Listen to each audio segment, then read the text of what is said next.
Hello and welcome to the next part in this beginner drum lesson series. In the first part I showed you a load of really common and basic beginner drum beats that every drummer should be able to play. I hope you did okay with those. In this next part I'm going to show you how you can play around with the snare drum more. So in a common basic drum beat, usually the snare drum is placed on beats 2 and 4 of the bar. It's called the back beat, the snare drum back beat, mainly played on beats 2 and 4. But drummers can add movement and feel and excitement to a drum beat by adding extra snare drum notes in and around that basic backbeat on beats 2 and 4. And in this part, this beginner lesson, we're going to be looking at placing snare drums in and around beats 2 and 4 of the bar, mainly falling in between the hi-hats. And these extra snare drum notes give movement to a drum groove. Some have the effect of pushing the drum beat forwards, and some have the effects of pulling it back. And you'll know what I mean as we go through each individual example. You'll feel that some have a sort of a full momentum, some have a pull back. And as a drummer, it's your job to sort of decide within a song what feel you want to give to a groove, what suits the music best. So the snare drum is one way you can change the feel of a groove to give it a different feel, forward and backward momentum, depending on what you want to achieve musically.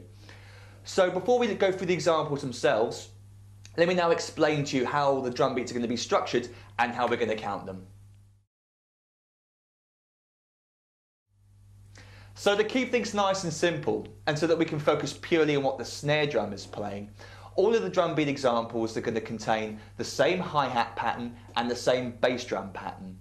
And you can play the right hand on either the hi-hat or the ride cymbal, floor tom or crash cymbal for these examples. It doesn't really matter. I'm going to be playing all these examples on the hi-hat. And with the right hand on the hi-hat, I'll be playing eighth notes. They're called eighth notes because you can fit 8 of them in a bar of music. And most bars of music contain, on average, 4 beats. 4 counted beats, 1, 2, 3 and 4. And in a bar containing 4 beats, we can fit 8 eighth notes. And they're counted 1 and 2 and 3 and 4 and. So each beat of the bar contains 2 eighth notes. 1 and for beat 1, 2 and for beat 2, 3 and beat 3, 4 and beat 4. So each beat of the bar is equal to 2 eighth notes, 1 and 2 and 3 and 4 and 8 in total. Now we'll be playing notes in between the hi-hats and they fall on 16th notes. Without getting too complicated, I'm just going to show you how it lines up with the eighth notes. So if we put the 16th notes counting on top of the eighth notes, then you can see that we're counting 1 and 2 and 3 and 4 and in between each of those we're counting an extra 2 syllables, or 2 letters in this case, E and the letter A, or how I pronounce it, So to count 16ths, a whole bar of 16th notes, we'll be counting them 1 E and 2 E and 3 E and 4 E and. And what I want you to realise or to notice is that in between each eighth note on the hi-hat, 1 and 2 and 3 and 4 and, it's going to fall either the letter E or the letter A. 1 E and 2 E and So the 16th notes line up with the eighth notes, and what we get in between each eighth note is the E and the So for example, if I was to say a snare drum fell on the of beat 2, then I mean that it falls on the 2 E and falls on the 16th note on the letter in between the and of 2 and beat 3.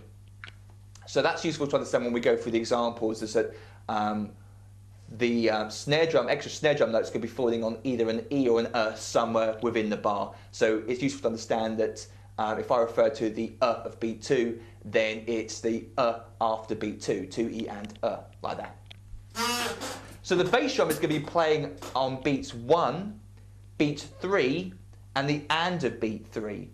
So if I just now play with no snare drum, the hi-hat pattern and the bass drum pattern, while counting eighth notes, so ignore the 16th notes for now, while counting just eighth notes, then this is what the right hand and the bass drum is going to sound like.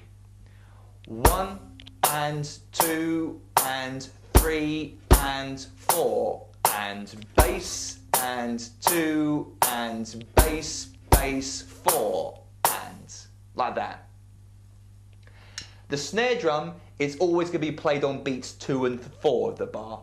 The back beats. We'll be adding extra snare drum notes in a second, but the basic back beat falls on beats 2 and 4. So we get this all together like this.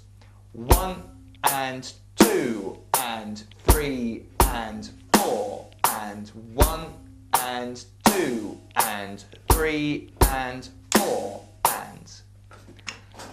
So let's now take a look at our first snare drum variation.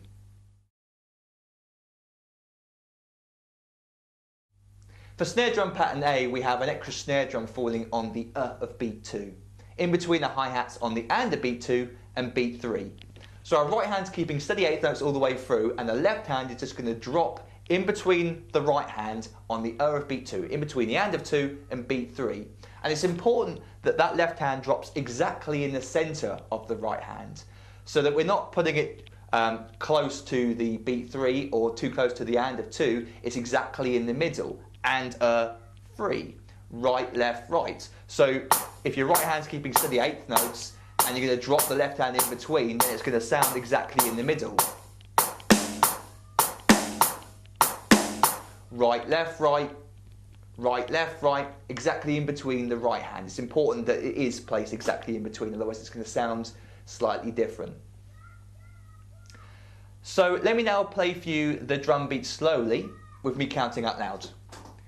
1 and 2 and 3 and 4 and 1 and 2 and 3 and 4 and a little bit faster. 1 and 2 and 3 and 4 and 1 and 2 and 3 and 4 and. And here's what the drum beat sounds like at a fast and a medium tempo.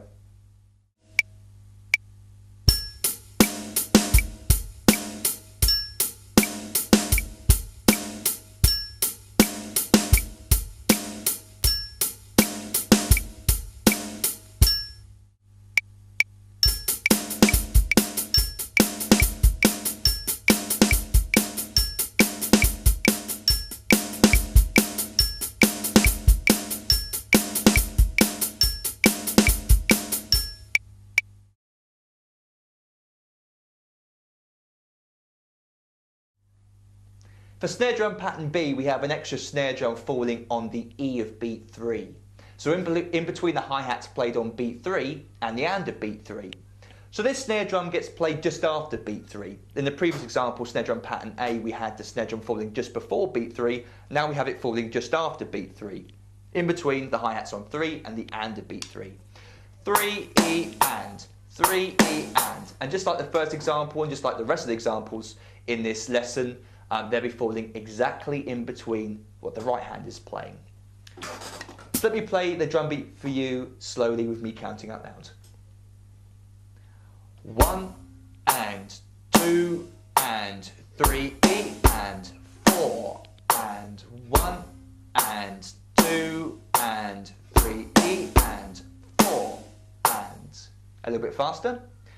1 and 2 and 3 E and 4 and 1 and 2 and 3 E and 4 and here's the drum beat played at a fast and medium tempo.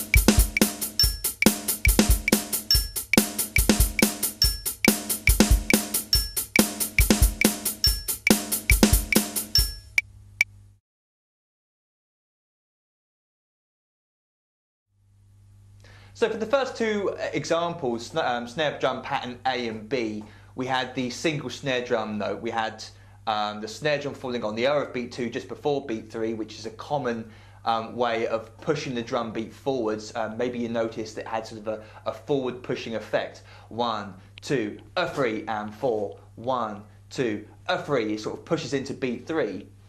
Snare drum pattern B had the snare drum on the E of beat 3 and sort of had a pulling effect, a dragging effect, because we play a definite bass drum on beat 3 and then it's followed straight away after by a snare drum which sort of says, hey, I'm not quite finished with beat 3 yet, here's something extra, if that makes sense. So we had like a 1, 2, 3, E and 4, 1, 2, 3, E and 4, without the hiccup kind of movement. For snare drum pattern C though, we have the two combined together.